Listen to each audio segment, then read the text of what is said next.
Check out carmarshal.com. The link is in the description. They help support us. Good morning, this is Rodney McGee. I'm going after... Good morning, people. I'm going for my court on Wednesday. I'm moving that the courts are violating the law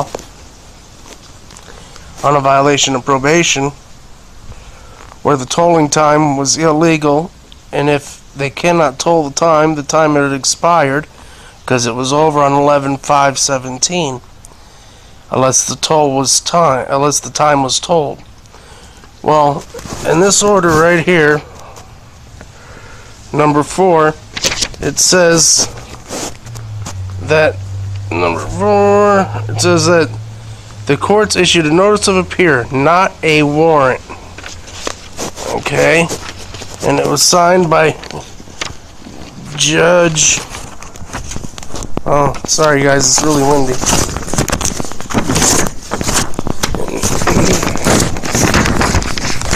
And it was signed by Judge Richards, George C. Richards.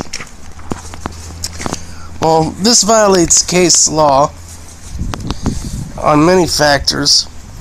Mobley... Oh, let's get it. In Mobley versus the state, it says that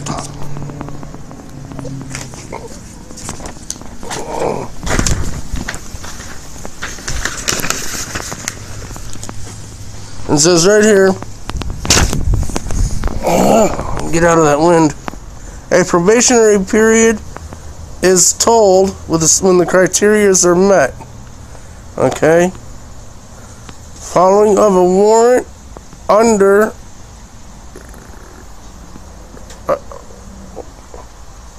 or notice to appear, but you have to have the warrant and an affidavit. Okay? Right here in this section, it says is clear. A warrant under section 902 is required in order for the probationary period to be tolled. Okay, now we already discussed that no warrant was issued. Okay, and it's really windy, guys, so I'm sorry. It already says the warrant has to be issued. So now we're going to go to Stembrook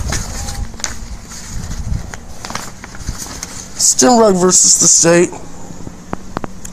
It says criteria lies... I can't get it to zoom in. It says criteria lies where the courts rendered an appeal capacity and the standards. Whether the criminal denied the petition, the petitioner, procedural due process, in Haines City versus Hags. Okay? Well, the requirement steps, if you go to AD, the appropriate steps to revoke, modify probation under a clerk requires the issuance of a warrant based upon an affidavit for VOP. See Howard versus State. Okay, Howard versus State.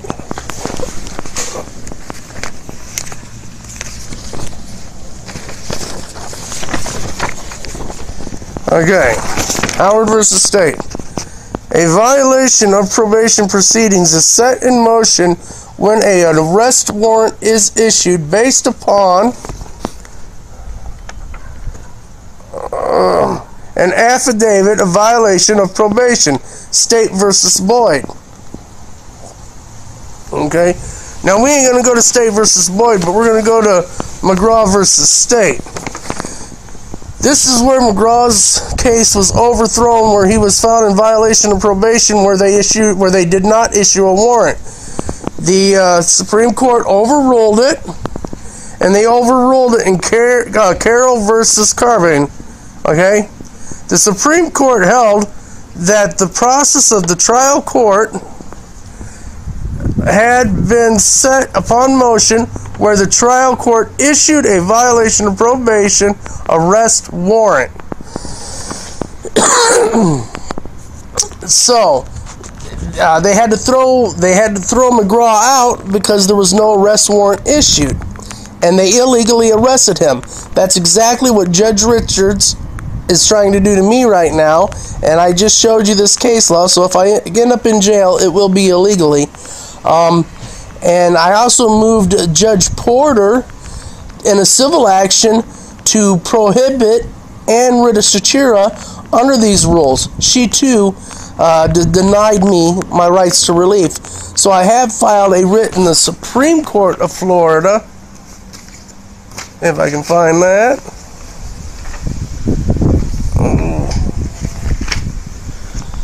Anyways, I can't find it, but I have issued a writ in the Supreme Court of Florida under the violation of due process, miscarriage and justice, and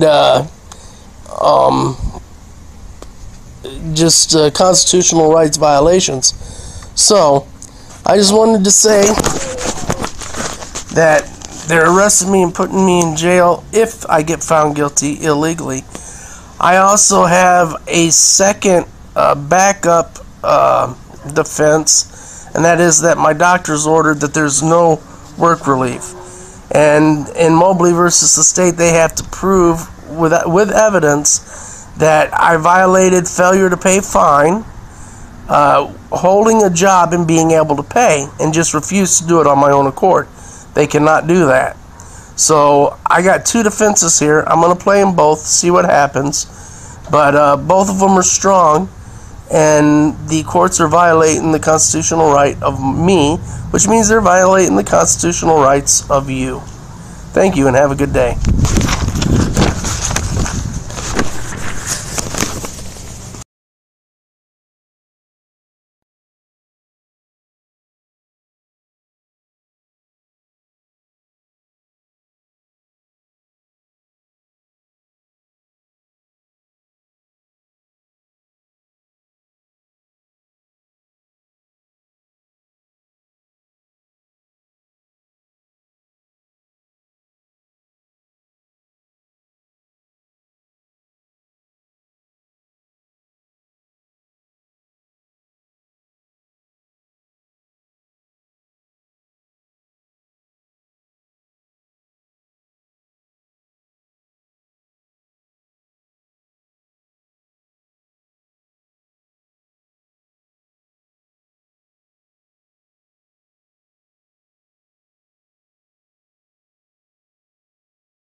Hey, Sheriff, we have a question about why your office, your intelligence division, is investigating private citizens for criminal investigation that happen to be activists that are overseeing your department. Why would you have your intelligence division investigate private citizens? We have done...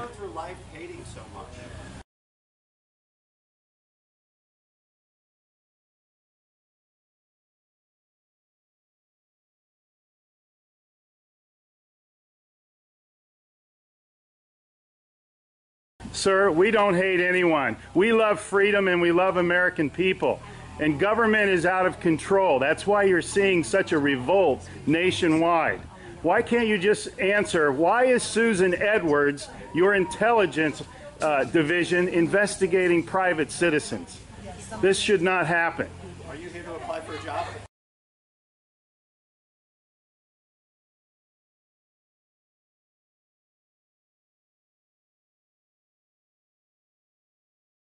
Possibly I might be applying for a job, but that's irrelevant to my question. Why would you ask that question? Well, enjoy the fair. Okay. Excuse me. Excuse you? Excuse me, sir. So those of you that haven't Wow. been on a bike before, Sheriff's getting a little too pushy. You work for us, Sheriff.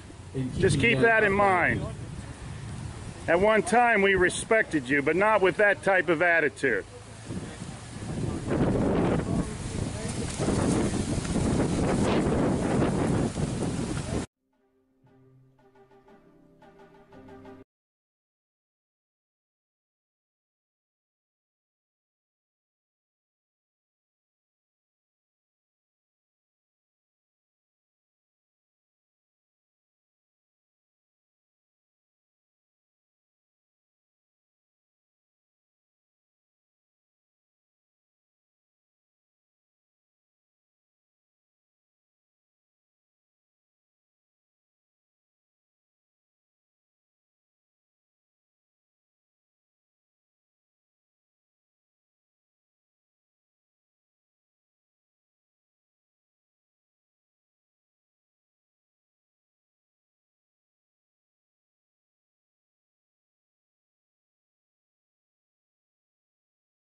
County. This is Charlotte County Cop Watch, and I wanted to explain what fair use is. You can use pieces of news articles if you're doing it for news reporting, you have commentary, and you're doing it for education purposes. So that's what fair use is, as you can see right here. Another reason why I wanted to make this video is to let you know I have just joined with Patreon. A nice thing with Patreon, I make no money on YouTube. They took the money away years ago, and so this is another way to give, and it's a nice thing too because you can give monthly. You can give $1, $5, $10, whatever. I do 4 to 5 hours a day on trying to wake the sheeple up on how corrupt it is and different ways that you can fight the corruption. So Patreon is a way that you can do it, and then of course the old way is still there. Donate to Charlotte County Cop Watch with PayPal or credit card. So keep that in mind. 4 to 5 hours a day. I make no money, but the corruption happened to me and I'm sick of it, so I'm trying to wake people up. But my wife would love it if some, if we could get some help out there. There's 47,000 subscribers.